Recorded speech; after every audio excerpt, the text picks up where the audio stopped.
Ahoj, jmenuji se Karel a aktuálně vás zdravím z Alicante.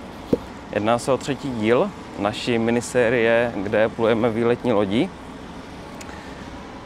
Tady můžete vidět naši lodičku Splendidu. Vedle nás tady kotví ještě Carnival, ale ten je teda o malinko menší. Aspoň pohledově. A vy jste v minulém díle mohli vidět, jak jsme vlastně jezdili shuttlebusama v Barceloně, v Marseille a tak dále. Musím říct, že to objednávání těch shuttlebusů bylo jako zvláštní, kdy vlastně já jsem si autobus v Marseille objednával na recepci, pak mi stejně došly jakože ty papíry na kajutu, kdybych si ho náhodou chtěl objednat.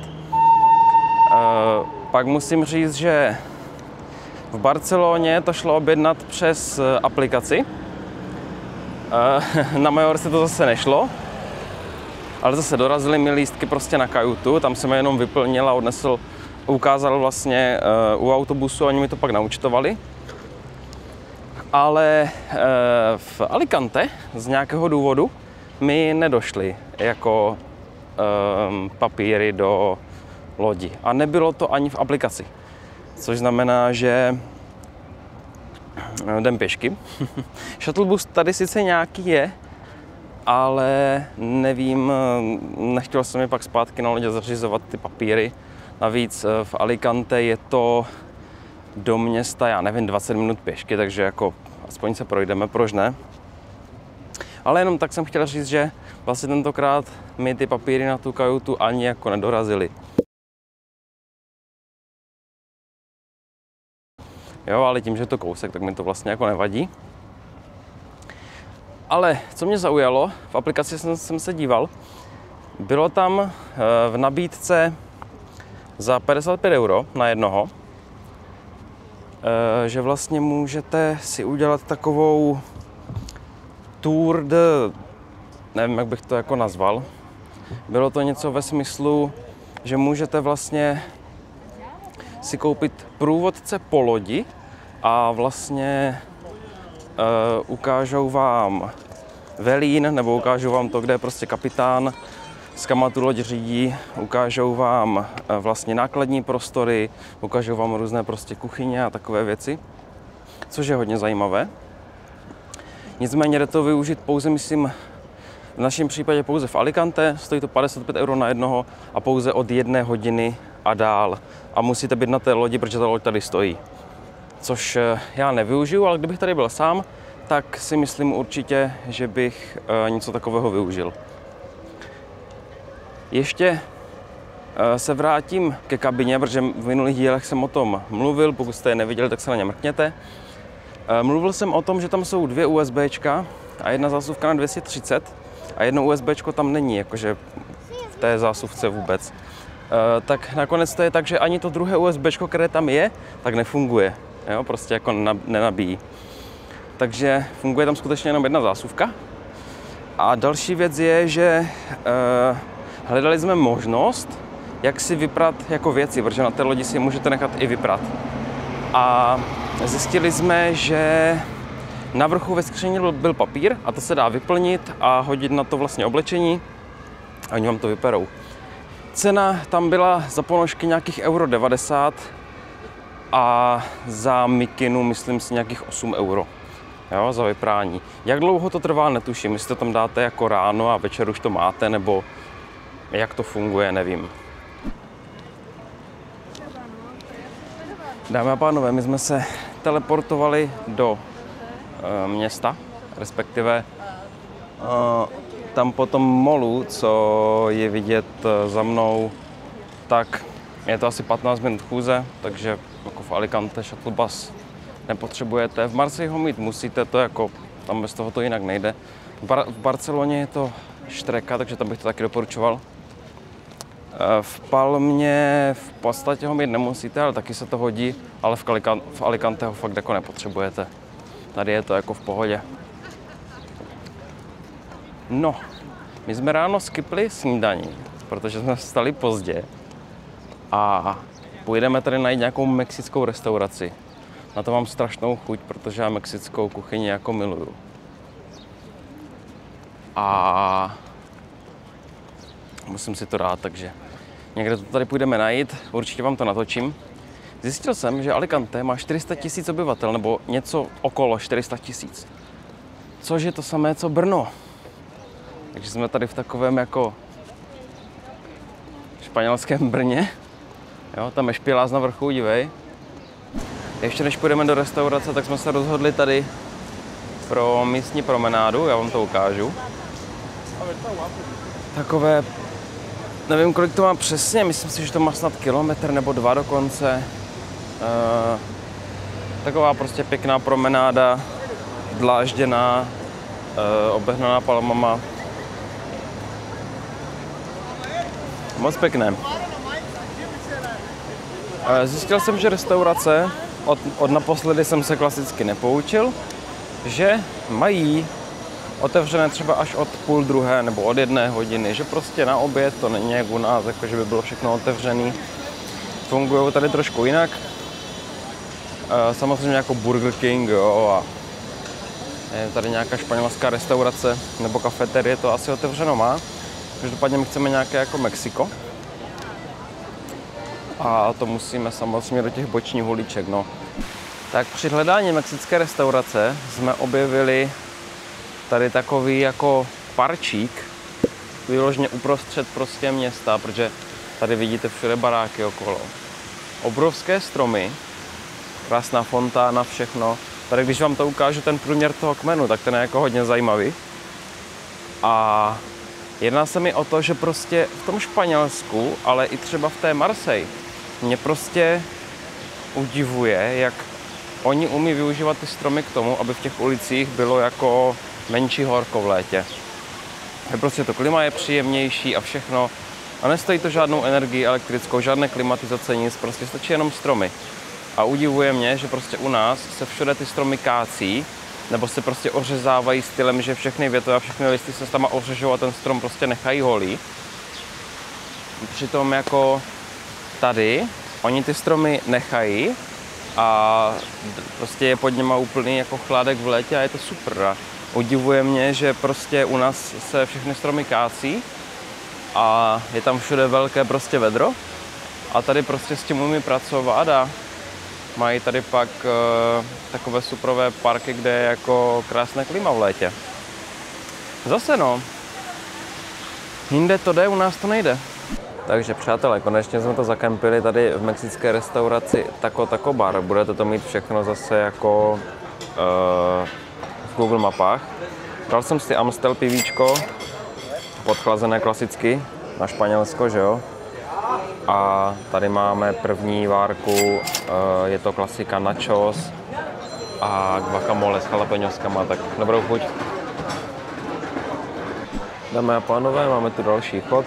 Už jsem přesně zapomněl, co jsem to objednal, ale dám vám to tady, jako kdyby do videa vám to napíšu.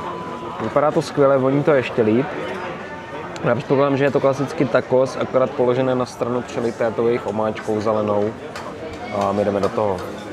Jídlo bylo naprosto luxusní, takže můžeme doporučit.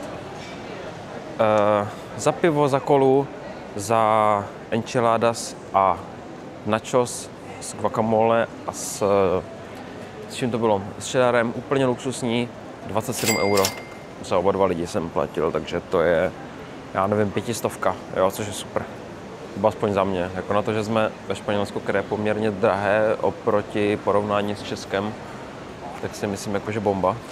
No, my jsme ještě byli na kafe, to jsem netočil, ale za espresso a co to bylo? Oreo frappé, 6 €. Jo, takže úplná krása, pohoda. Bylo to luxusní, byli jsme to se jmenovalo Bonbon Boss. Vypadalo, že to je nějaká franšíza nebo něco. Je to prostě něco jak, dejme tomu, ve stylu McCafe nebo tak. Ale jako cena luxusní, kafe luxusní, i to druhé, to frappé, takže úplná bomba. Já jsem měl původně v plánu Park Canalejas, ale Sáňa říkal, že chce na vyhlídku tady na vrchu na ten hrát jako kdyby, nebo na to, no, takže jsem říkal, že OK a ten teda na vyhlídku, no. No. Jo, tady ty uličky jsou fakt nádherné. Takže sami vidíte, že jako slib jsem dodržel, takže jdem do toho, do poměrně velkého krpálu. Za nedlouho vám ukážu vyhlídku, respektive pro vás to bude pár střihů, pro mě to bude tady jako půl hodiny utrpení do tady toho krpálu. Ale ty uličky tady jsou fakt nádherné, takže to můžeme doporučit, jestli budete v Alicante, tak aktivujte nohy a běžte se tady do těch uliček podívat, protože je to fakt pěkné a naležte jenom u moře.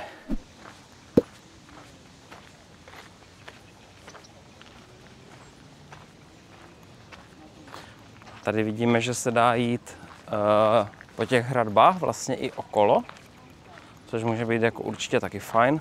Tady máme Concordy, krásné palmy. Opět krásný výhled na Alicante.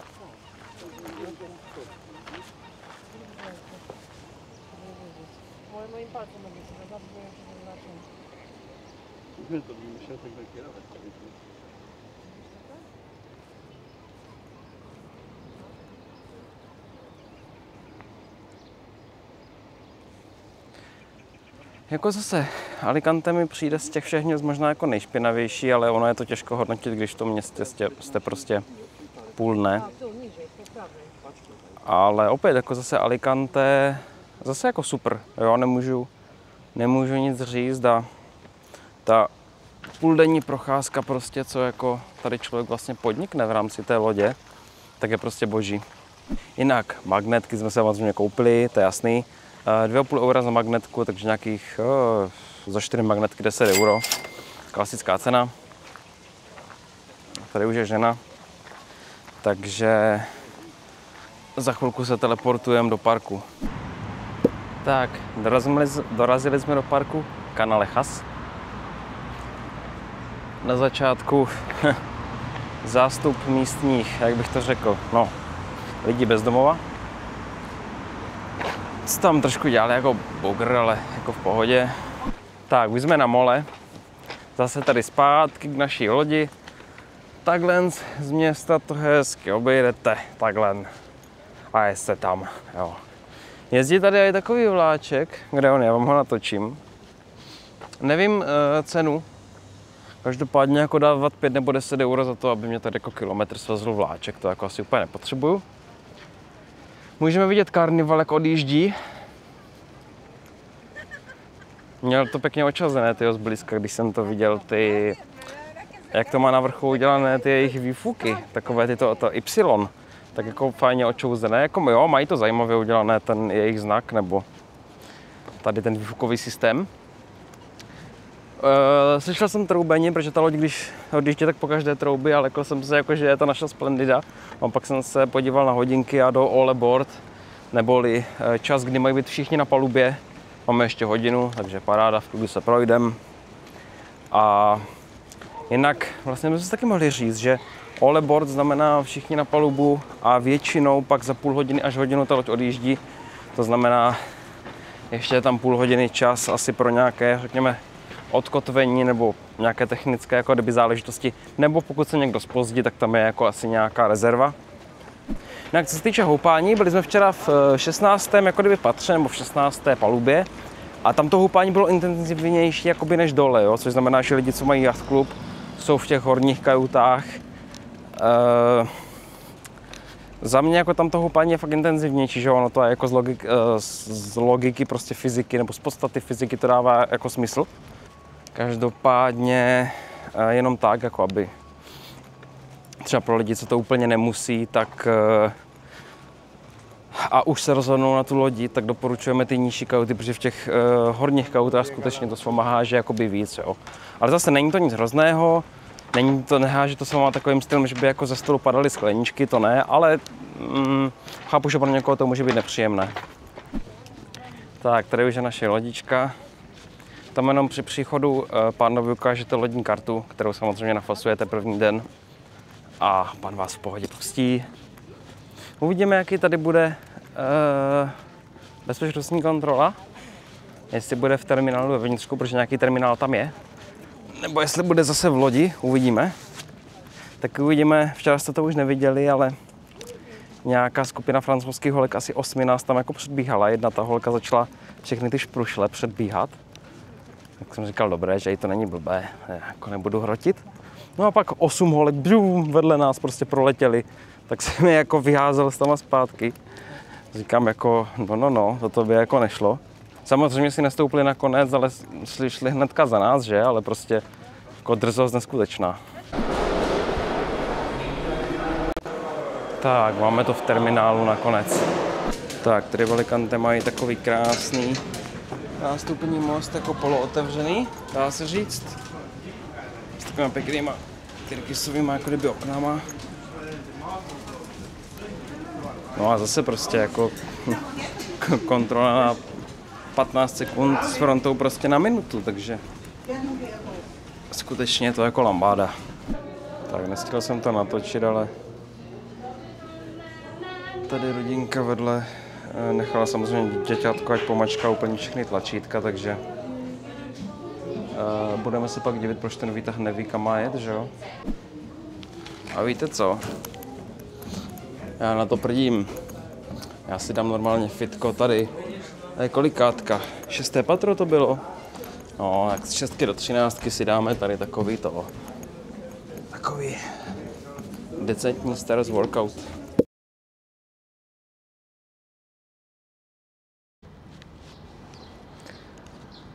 Takže, dámy a pánové, nehlásili jsme se vám z divadla ani z lodi, protože to bylo ráno takové hektické. Měli jsme být v divadle 8:10 a byli jsme tam 8:10 a pár sekund, takže jako na čas. A na tabuli byla naše skupina, že má jako se vyloďovat. A nikdo z naší skupiny tam ale nebyl. A pak jsem se byl asi po 5 minutách ptát za jako kdyby stevardem a on říkal, ne, to vaše skupina ta už dávno šla. Říkám, aha, my jsme byli napsáni 8:10. On říkal, to jo, ale oni už šli jako 8:05, že už jako šli ven. Říkám, aha. Takže asi tak. Jinak, pokud máte tady ty malé kufry, tak nemusíte je nikam dávat, jo, prostě nic. Řekli jsme, že se vyloďujeme a hotovo a šli jsme. Naložili nás do busu, odvezli nás k terminálu přístavnímu, kde se lidi zároveň naloďujou. A tam po nás taky nic nechtěli, jo, takže a pak tam byla fronta na taxíky, tak 50, možná 100 metrová. To jsme říkali, že to prdíme a šli jsme teďka 20 minut, jsme tady na zastávce autobusové, klasické MHDčkové, ale tu nevyužijeme, protože dalších 10 minut tady má tramvaj, která přímo jezdí vlastně na Joaquín Sorolla na hlavní nádraží. Tak, my se vám hlásíme opět z Valencie. Jsme tady na stanici nad Záret, tramvajové, která je zhruba tak, já nevím, 20 minut rychlejší chůze od přístavu, od toho terminálu, kde vás vyloží autobus. Takže je to, já nevím, kilometr a půl. Jezdí se teda i autobusy, ale mě se nechtělo tolik přestupů dělat, takže proto jsme na tramvajové zastávce. Za 3,5 eura vám automat dropne takovou kartu, na které je přednabitá jedna jízda v zóně A na, myslím, 90 minut nebo hodinu. Měla by ta zóna A stačit na to, aby jsme se s tadyma dostali na Joaquín Sorolla, na hlavní nádraží vlakové tady ve Valencii. Tak uvidíme, jestli to bude pravda, poradil mi to ChatGPT. Nicméně, když byste chtěli dobít další jízdy, tak stojí buď to 10 jízd stojí 8 euro, takže jedna jízda vychází na 0,80 eura, nějakých 20 korun. Kdybyste chtěli denní lístek, tak stojí 4 eura.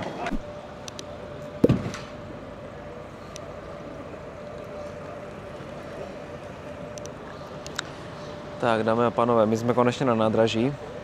Nemám s sebou žádné věci teďka, protože už jsme stihli být v Mekáči. Tam jsme se najedli tak jako decentně víc.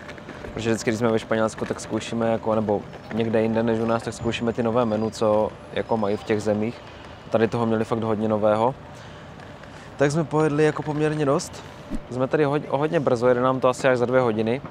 Ale žádný vlak dřív, ten Irio, co máme my objednaný, tak jako nejede, takže to nešlo jako přebukovat nějak na dřívější. A tak, já doufám, že se vám video líbilo. Dotazy a tak dále, to pište do komentářů, jestli se vám to líbilo, tak dejte like. A já se na vás budu těšit u dalších videí. Zatím čau.